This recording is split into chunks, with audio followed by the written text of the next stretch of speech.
Hello, good morning all. Welcome back to my channel Sijas economic classes. ഇന്ന് ഞാൻ നിങ്ങൾ discuss ചെയ്യാൻ പോകുന്നത് ചേഞ്ചസ് ഇൻ ഡിമാൻഡിനെ കുറിച്ചിട്ടാണ്. ചേഞ്ചസ് ഇൻ ഡിമാൻഡ് എന്ന് പറഞ്ഞു കഴിഞ്ഞാൽ ഡിമാൻഡിലെ മാറ്റങ്ങൾ. Changes in demand occurs due to two factors, price factors and non price factors. അതായത് ചോദനത്തിലെ മാറ്റങ്ങൾ സംഭവിക്കുന്നത് രണ്ട് ഘടകങ്ങളാലാണ്. ഒന്ന്, വിലയിൽ വരുന്ന മാറ്റം മൂലം ഡിമാൻഡിൽ മാറ്റം ഉണ്ടാകുന്നു. രണ്ടാമത്തത് നോൺ പ്രൈസ് ഫാക്ടേഴ്സ് എന്ന് പറഞ്ഞു കഴിഞ്ഞാൽ വിലയല്ലാത്ത മറ്റ് ഘടകങ്ങളിൽ വരുന്ന മാറ്റം മൂലം ഡിമാൻഡിൽ വരുന്ന മാറ്റം എന്നാണ് അർത്ഥമാക്കുന്നത്.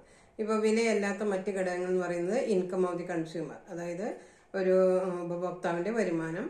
അതുപോലെ തന്നെ പ്രൈസ് ഓഫ് റിലേറ്റഡ് ഗുഡ്സ്, ബന്ധപ്പെട്ട വസ്തുക്കളുടെ വില. അടുത്തത് ടേസ്റ്റ് ആൻഡ് പ്രിഫറൻസ്, അഭിരുചികൾ, ഇഷ്ടാനിഷ്ടങ്ങൾ. ഇതിൽ വരുന്ന മാറ്റമാണ് ഇത് നോൺ പ്രൈസ് ഫാക്ടേഴ്സിൽ വരുന്ന മാറ്റം എന്നുകൊണ്ട് അർത്ഥമാക്കുന്നത്. അപ്പോൾ വിലയിൽ വരുന്ന മാറ്റം കൊണ്ട് ഡിമാൻഡിൽ വരുന്ന മാറ്റത്തെ കുറിച്ചിട്ടാണ് നമ്മൾ ആദ്യമായിട്ട് പറയാൻ പോകുന്നത്. അതിൽ രണ്ട് മാറ്റങ്ങളാണ് ചേഞ്ചസ് ഇൻ ഡിമാൻഡിൽ നമുക്ക് കാണാനായിട്ട് സാധിക്കുന്നത്. Movements along the demand curve and shift in demand curve. അപ്പോൾ എന്താണ് movements along the demand curve എന്ന് നോക്കാം.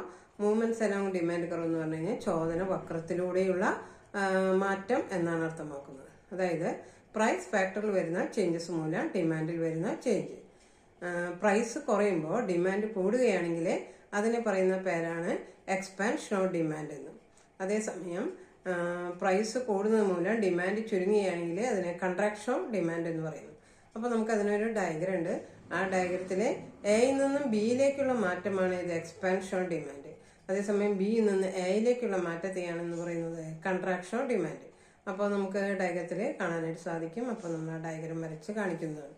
ഇനി അതുപോലെ തന്നെ ഷിഫ്റ്റ് ഇൻ ഡിമാൻഡ് എന്ന് പറയുന്നത് ഇതുപോലെ തന്നെ ഡിമാൻഡിൽ വരുന്ന മാറ്റത്തെ കുറിച്ചിട്ട് തന്നെയാണ്.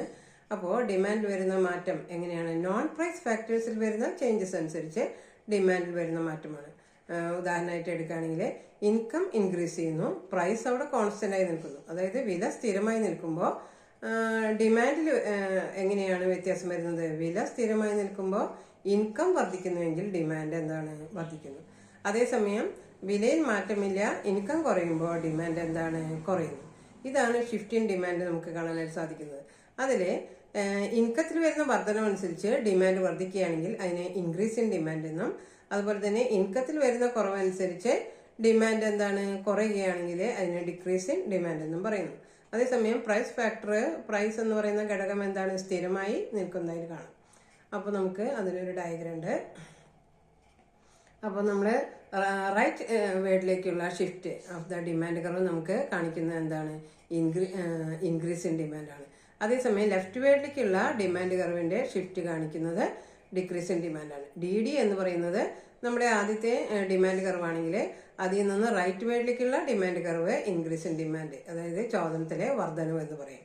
അതേസമയം ഇടതുവശത്തേക്കുള്ള എന്താണ് ഏരോ മാർക്ക് ഇട്ടിരിക്കുന്നത് നമുക്ക് കാണാനായിട്ട് സാധിക്കും. ലെഫ്റ്റ് വേർഡിലേക്കുള്ള ഷിഫ്റ്റ് ഇൻ ഡിമാൻഡ് കർവ് കാണിക്കുന്നത് എന്താണ്? ഡിക്രീസ് ഇൻ ഡിമാൻഡ് ആണ്. അപ്പോൾ അതിൽ ഒരു ഡയഗ്രം വരുന്നുണ്ട്. അപ്പോൾ നമുക്ക് ആ രണ്ട് ഡയഗ്രം നമുക്കിതിൽ വരച്ച് കാണാം.